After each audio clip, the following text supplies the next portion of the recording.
اعوذ باللہ من الشیطان الرجیم بسم اللہ الرحمن الرحیم۔ سب ناظرین کو علم اسلام چینل میں خوش آمدید اور خلوص بھرا سلام۔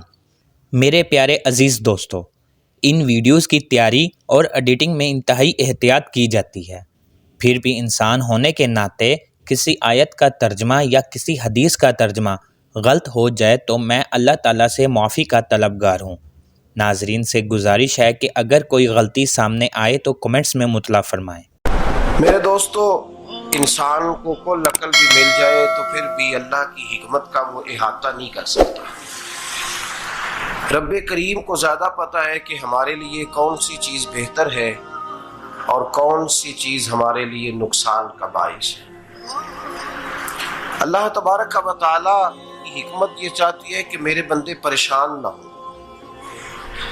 رب یہ چاہتا ہے کہ میرے بندے کسی جگہ پہ بھی دقت اور پریشانی کا شکار نہ ہو، تو اللہ تبارک و تعالی نے راہ اعتدال اختیار کرنے کا حکم ارشاد فرمایا کہ تم اعتدال کے رستوں پہ چلو، معتدل زندگی گزارو، افراط و تفریط سے بچو۔ آج جس معاشرے میں ہم وقت گزار رہے ہیں، اس معاشرے میں ہم اس بات کو سمجھنے سے قاصر ہیں کہ اصل ہمارا مسئلہ کیا ہے۔ ہمارا اصل جو مسئلہ ہے اس کی شناخت ہمیں کیسے ہوگی اور ہم پھر اس تک رسائی کس انداز میں حاصل کر پائیں۔ ہم ہمیشہ اپنی آمدن بڑھانے کے چکر میں رہتے ہیں، ایک کام اور شروع کر لیں، پارٹ ٹائم جاب شروع کر لیں، کوئی سائیڈ بزنس اس کا آغاز کر لیں۔ ہماری جو دوڑ لگی ہوئی ہے وہ لگی ہے کام بڑھانے میں، آمدن بڑھانے میں، حالانکہ اسلام ہمیں یہ کہتا ہے کہ تو آمدن بڑھانے کے چکر میں نہ پڑ، اصل بات یہ ہے کہ تو اپنے خرچے کنٹرول کر۔ تنگ انسان وہ نہیں ہوتا جس کی آمدن تھوڑی ہوتی ہے، یہ توجہ کیجیے گا میری بات، یہ قیمتی بات ہے اور گفتگو ساری کا لب لباب ہے۔ تنگ بندہ وہ نہیں ہوتا جس کی آمدن تھوڑی ہوتی ہے، اصل پریشان وہ ہوتا ہے جس کے خرچے زیادہ ہوتے ہیں۔ اور ہمارا جو روزمرہ کا نقصان ہو رہا ہے نا، وہ آمدن کے معاملات میں نہیں ہو رہا۔ بنیادی نقص جو واقعہ ہو رہا ہے وہ یہ ہے کہ ہمارے اخراجات زیادہ،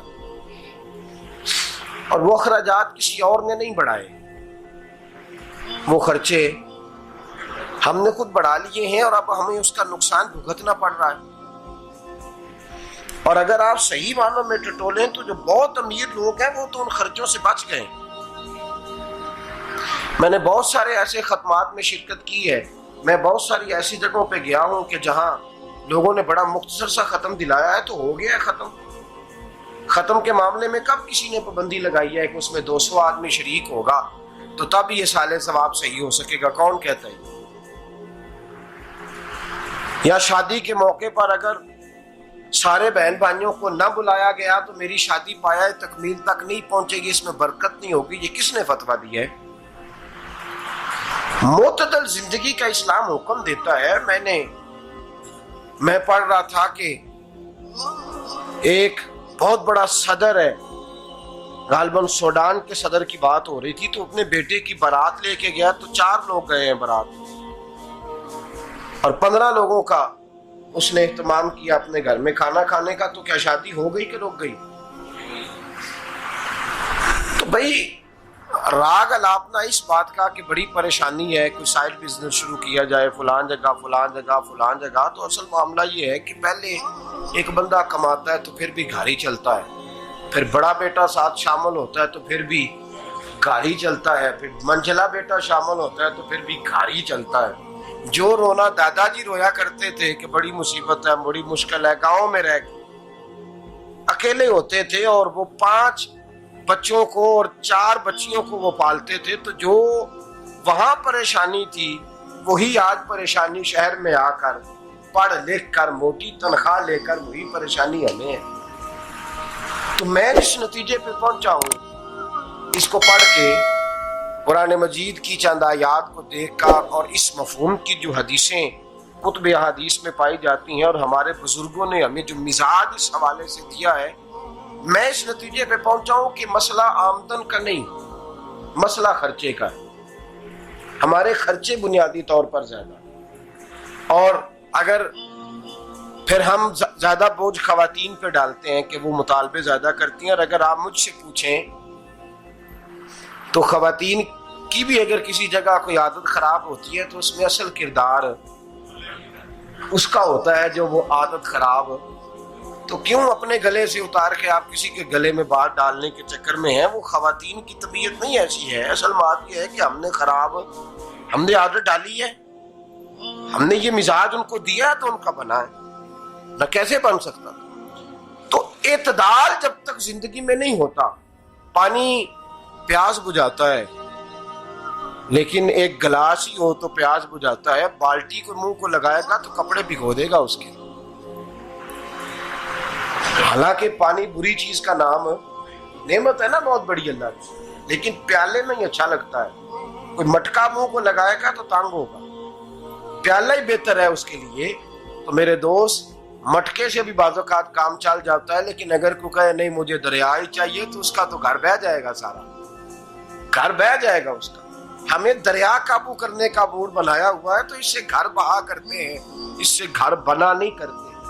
گھر پیالے سے پانی پینے سے بنتا ہے، اگر تو دریا پہ قبضہ کرنے کا موڈ بنائے گا تو گھر بنے گا نہیں، گھر بہہ جائے گا۔ آگ نہ ہو تو کھانا پک نہیں سکتا، لیکن ہلکی آنچ سے کھانا پکتا ہے، اور اگر آنچ تیز کر دی جائے تو جی قرینے قیاس بات کر رہا ہوں، میں عقل سے ماورا نہیں کر رہا، قرینے قیاس سمجھانے کے لیے مثالیں دے رہا ہوں۔ ہلکی آنچ پہ کھانا پک جاتا ہے، اور آگ تیز ہو تو کھانا جل جاتا ہے، تو کھانا اتنی دیر کھانے کے قابل رہتا ہے جب تک وہ ہلکی آنچ پہ پکتا ہے۔ تو جتنی مرضی تو کہتا ہے نہیں میرا گزارے نہیں، آگ تیز ہونی چاہیے، تو میاں جل جائے گا، جل جائے گا۔ ہوا نہ ملے تو سانس نہیں آتی، ٹھیک ہے؟ آکسیجن نہ ہو تو سانس ہے، ہوا نہ چلے تو گزارا نہیں ہوتا، لیکن اگر تیز چلے نا، اگر تیز چلے تو آندھی اور طوفان بن جائے تو چھتیں گرا دیتی ہے، جانیں لے لیتی ہے۔ ہم ہیں طوفان کے چکر میں، ہم ہیں دریا کے چکر میں، ہم ہیں بڑے ناؤ کے چکر میں، تو میاں ہلکی آنچ ہی اچھی ہے، یاد رکھ۔ اور ایک گلاس پانی کا اعتدال سے ملتا رہے تو وہی ملتا رہے، ضرورت کے وقت وہی بہتر ہے۔ تو پورے دریا پہ قبضہ کرنے کا پروگرام نہ بنا، تانگ ہو جائے گا۔ اور میرے عزیز یاد رکھ، ہوا سانس لینے کے مطابق ملے تو وہی اچھی ہے، جو سانس بند کرنے پہ آ جائے وہ ہوا اچھی۔ ہم نے چکر چلا لیا ہے کہ زیادہ پیسہ، راتوں رات پیسہ، لمبا پیسہ، یہ پلاٹ بھی میرا، وہ پلاٹ بھی میرا، گجرانوالہ بھی، گجرات بھی، لالا موسیٰ کھاری اور پنڈی تک جہاں میں جاؤں میرے نام کی تختیاں لگی ہوئی ہونی چاہیے۔ اسلام منع کرتا ہے۔ عزیز دوستو، امید کرتا ہوں کہ ویڈیو آپ دوستوں کو پسند آئی ہوگی۔ ویڈیو پسند آ جائے تو لائک اور شیئر ضرور کر دیجیے گا، اور آنے والی نئی ویڈیوز کے لیے ہمارے چینل کو سبسکرائب کر دیں، اور ساتھ میں گھنٹی کے بٹن کو ضرور دبا دیں تاکہ ہماری نئی آنے والی ویڈیوز سب سے پہلے آپ تک پہنچے۔ اللہ حافظ۔